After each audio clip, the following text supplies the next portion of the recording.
یا رسول ہمارے یہاں تمہارے لیے، ہمارے یہاں ہمارے یہاں ہمارے یہاں ہمارے یہاں تمہارے، کوئی کسی کے لیے آیا ہو، ہمارے یہاں تمہارے لیے، ہمارے یہاں تمہارے لیے، اس کو یاد رکھنا، اینڈ کروں گا اس پر، ہمارے یہاں تمہارے لیے، اٹھے بھی وہاں تمہارے لیے، اٹھے بھی وہاں تمہارے لیے، اٹھے بھی وہاں تمہارے لیے، یہ مرحمت ہے، یہ کچی مت ہے، نہ چھوڑی کرتے نہ قیمت ہے، وصول کرے اور ان سے بھرے، وصول جنا تمہارے لیے، جنا میں چمن، چمن میں سمن، سمن میں سمن، سمن میں تمن، سدائے تمہارے لیے، اشارے سے چاند چیر دیا، چھپے ہوئے خون کو پھیر لیا، گئے ہوئے دن کو عصر کیا، یہ دعویٰ کرا تمہارے لیے، صبا وہ چلے، صبا وہ چلے، صبا وہ چلے، کب چلے صبا وہ چلے، کہ باغ پھلے، وہ پھول کھلے، کہ دل ہو بھلے، لیوا کے تلے، لیوا کے تلے، لیوا کے تلے، سلام کھلے، ہماری زبان تمہارے لیے، تکبیر، نعرہ رسالت، عظمت مصطفیٰ، شفاعت مصطفیٰ۔ تو جب پہلا جلسہ بھی اللہ کا عظمت رسول پر ہے اور آخری جلسہ بھی عظمت رسول پر ہے، تو سنی تو کیوں نمک حلال نہیں ہے؟ بڑی معذرت کے ساتھ پھر تیری بھی ہر محفل ہے، تیری بھی ہر محفل عظمت رسول کی محفل ہونی چاہیے انشاءاللہ۔ سب کا ذکر کرو لیکن حضور، اور ایک بات بتاؤں، آئندہ سال جو ربیع الاول شریف آ رہا ہے نا، وہ 1500 سالہ جشن میلاد النبی ہے، یعنی حضور کی ولادت کو 1500 سال، سبحان اللہ، ابھی سے پلان بناؤ، ہر ہفتہ کوئی ایک دن مقرر کرو اور ہر ہفتے میں ایک دن عظمت رسول کی محفل ہونی چاہیے انشاءاللہ۔ آپ کی محفل 1000 مرتبہ درود شریف اپنے اوپر لازم کر لو، کیونکہ جب 365 دن کے بعد میلاد کا جشن آئے گا تو 3,65,000 درود آپ حضور پہ بھیج چکے ہوں گے۔ ہو سکے تو ہر پیر کو روزہ رکھو حضور کی 1500 سالہ جشن کی خوشی کے اندر، تو آپ کے 52 روزے ہو چکے ہوں گے، اور اس کے بعد جمعہ علماء ائمہ اپنے اوپر لازم کر لے کہ ہر جمعہ عنوان کوئی بھی ہو، اب ہم پورا سال 1500 سالہ جشن اس طرح منائیں گے کہ عظمت رسول پر ہر جمعہ تقریر کریں گے، اختیارات رسول پر، بچے بچے کو حضور کی عظمت سمجھا دو۔ میرے بھائیوں اب یاد رکھنا، اب تم اگر نبی کے وفادار ہو، بات اینڈ کرو، اتنا عظیم نبی ملا کس کو؟ صرف ہم کو۔ بات ختم، بات ختم ہو رہی ہے، اینڈ ہو رہا ہے، چند منٹ صرف، اگر تھک نہیں گئے تو اتنا کس کو ملا؟ صرف ہم کو، صرف ہم کو، صرف ہم کو۔ آخری نبی کا امتی ہونے میں تھا کیا مزہ کہ مخدوم اشرف جیسا غوث العالم کہتا ہے کہ مجھے ناز ہے تو آخری نبی کے امت، نسب پر فخر، بل ناز نہیں کیا، ناز ہے پہلے فخر، فخر کی نسب پہ فخر، غوثیت پہ فخر نہیں، اتنے خوبصورت تھے کہ داڑھی کے بعد بھی خوبصورتی کی وجہ سے جلوے کیا، آج بھی جو پیور ہاشمی لوگ ہیں ان کی مربت آج بھی مشہور ہے۔ ہاں، ہاشمی مختلف شجروں سے نہ پہچانے جائیں تو ان کی مربتوں سے پہچانا گیا۔ بہت مربت ہو گئے۔ حارثہ نے بہت ساری دولت لی، اپنے بھائی کو ساتھ لیا، المختصر مکہ آئے، حضور کو دیکھا، دیکھتے ہی دیکھتے رہ گئے، دیکھتے ہی دیکھتے رہ گئے، تو اتنا بھی خوبصورت ہو سکتا ہے؟ اور جب دیکھنے سے جی بھرا نہیں تو کہتے ہیں اے ہاشمی مطلبی، میں نے تم لوگوں کی بڑی تعریف سنی، عرب میں تم لوگ مشہور ہو مربت میں، احسان میں، میں نے سنا ہے کہ میرا بچہ تمہارے گھر ہے، بہت مال لایا ہوں، جتنا مال چاہو لے لو، میرا بچہ دے دو۔ حضور نے مسکرا کے کہا مجھے مال کی حاجت نہیں ہے، حارثہ میں زید کو بلاتا ہوں، اگر واقعی وہ تیرا بیٹا جانے کو تیار ہے میں اس کو یوں ہی بھیج دوں گا، مجھے مال نہیں چاہیے، ایک باپ سے بیٹا مل رہا ہے تو کیا بڑی بات ہے، بہت بڑی بات ہے۔ زید زید زید ادھر آؤ، زید آئے، اس کو پہچانتے ہو؟ جی یہ میرا ابا ہے، یہ میرا ابا حارثہ۔ وہ کون؟ وہ میرا چچا ہے۔ زید کے بابا نے باہیں پھیلا دی، حارثہ نے زید میں تمہیں لینے آیا ہوں، چلو۔ زید حضور کے پیچھے چھپ گئے، نہیں نہیں نہیں میں نہیں آؤں گا۔ باپ نے کہا تجھے لینے آیا، تیرے لیے روتے روتے میری آنکھیں سوجتی ہے، نیندیں اڑ گئی ہے، میں تجھے لینے آیا ہوں۔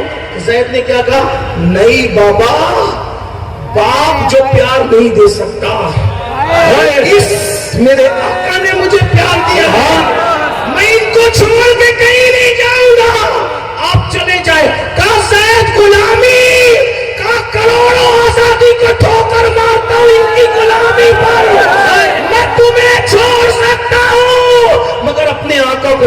कहीं नहीं जा सकता। बाबा आप आए, आपका एहसान।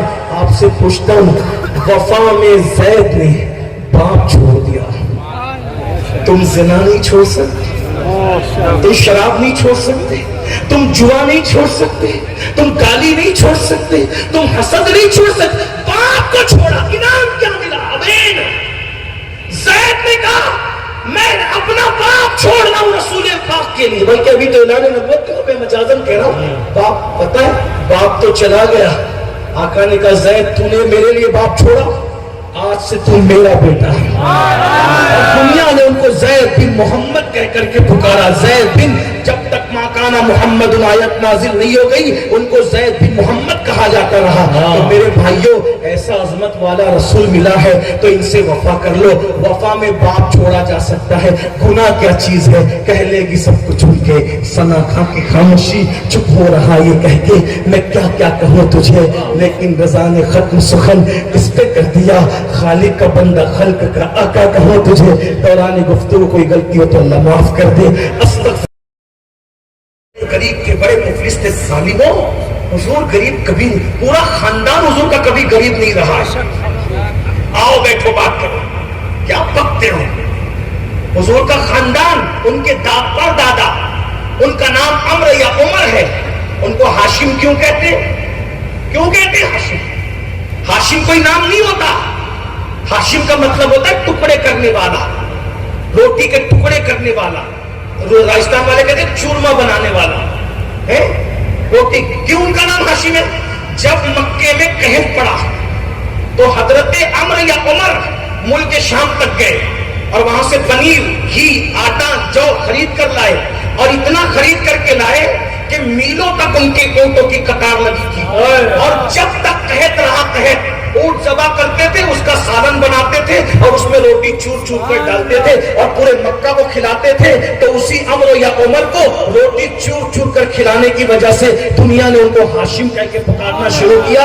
अरे मक्के वाले जब रोटी के टुकड़े के मोहताज हो जाते थे, तब मेरे नबी के परदादा उनको अपने टुकड़ों पर पाले। चला टुकड़ों पे पलना नबी वालों की शान नहीं है, टुकड़ों पर पालना नबी वालों की शान। फिर उसके बाद हजरत अब्दुल मुत्तलिब का दौर आया, हजरत अब्दुल मुत्तलिब का दौर आया। पता है अगर हजरत अब्दुल मुत्तलिब का, ये भी अज़मत रसूल है। अब्दुल मुत्तलिब का दौर आया, हजरत अब्दुल मुत्तलिब, उनका असल नाम शैबा है और उनको शैबतुल हम्द कहते हैं। इतने खूबसूरत थे अब्दुल मुत्तलिब के पैदा हुए तो चंद बाल सर पे सफेद थे, इसलिए उनका नाम रखा शैबा, बूढ़ा। और शैबतुल हम्द इसलिए रखा, जो देखता कहता सुभान अल्लाह, कितना खूबसूरत है, अल्लाह की हम्द करता, उनको देख करके इतने खूबसूरत थे। तो जब अबरहा के लोग जानवर चुरा कर ले गए, उठा कर ले गए, तो हजरत अब्दुल मुत्तलिब ने नुफैल से कहा, जो आपका दोस्त था, नुफैल का दोस्त था अनीस, अनीस जो था, नुफैल का दोस्त अनीस था, और अनीस जो था वो महमूद हाथी को कंट्रोल करता था, और महमूद हाथी सिर्फ अनीस से कंट्रोल होता था, और अनीस महमूद हाथी को जो कंट्रोल करता था वो महमूद हाथी अबरहा का खास और मखसूस हाथी था, उसको अनीस के सिवा कोई कंट्रोल नहीं करता था। नुफैल ने कहा अनीस तेरे ताल्लुकात अबरहा से बहुत अच्छे हैं, अब्दुल मुत्तलिब को मिला दे जा करके। अब अनीस जा करके अब्दुल मुत्तलिब का तारुफ, सरकार अब्दुल मुत्तलिब का तारुफ, हजरत अब्दुल मुत्तलिब का तारुफ अबरहा से क्या करता है पता है? दो जुमलों में सुन ले। कहता हो अबरहा एक खूबसूरत आदमी है जो पूरे मक्का में सबसे मालदार है, वो काबे का मुतवल्ली है, उसका दस्तरखान 24 घंटा बिछा रहता है। इंसान तो इंसान है, जानवर और परिंदों को भी वो अपने दस्तरखान पे खिलाता है। क्या तू उससे मुलाकात करेगा? क्या तू उससे मुलाकात करेगा? तो अबरहा ने कहा बिल्कुल करूंगा। हज़रत अब्दुल मुत्तलिब आए तो महमूद ने दोनों घुटने टेक दी, हाथी ने बड़ा मुतासिर हुआ अबरहा, और अबरहा अपने तख्त से उतर आया, कालीन पर सरकार अब्दुल मुत्तलिब के साथ बैठा। इसलिए आए हो मेरे जानवर, तवज्जो तवज्जो, क्या मेरे जानवर तेरे आदमी चुरा ले गए, मैं जानवर छुड़ाने आया हूं। उसने गुफ्तगू का रुख बदलना चाहा, कहा आपने बड़ी हल्की बात कह दी। कहा क्या? कहा कि मैं तो सोचा था काबे पे बात करेंगे, क्या आपको पता नहीं मैं काबा तोड़ दिया हूं? फरमाया जानवर मेरे हैं, तवज्जो, जानवर में। पता चला अब्दुल मुत्तलिब सरदार होने की वजह से दूसरों की वकालत करने नहीं आए थे, अपने जानवर छुड़ाने आए थे, अपने। पता नहीं लोग कैसे कहते हैं हुजूर को तो कोई दूध पिलाने वाली दाया ले नहीं जाना चाहती थी क्योंकि हुजूर बड़े गरीब थे। मैंने कहा 55 दिन पहले अब्राहा के पास जाके कह रहे हैं मेरे जानवर छोड़ दे। वो 55 दिन में कौन सी सुनामी आ गई थी, कौन सा जलजला आ गया था कि सारे जानवर खत्म हो गए अचानक। 55 ही दिन के बाद की बात है भाइयों। अब्दुल मुत्तलिब कहते मेरे जानवर जिसमें 100 ये आप अगर कोई महफिल में कहे मेरे 50 रुपए चोरी हो, पैसे कमाओ, रात भर मत जागो, फजर पढ़, इशा पढ़ के सो जाओ, फजर में उठो, छोटा कारोबार करो और कर्ज से बचो, कर्ज से बचो, कर्ज से बचो।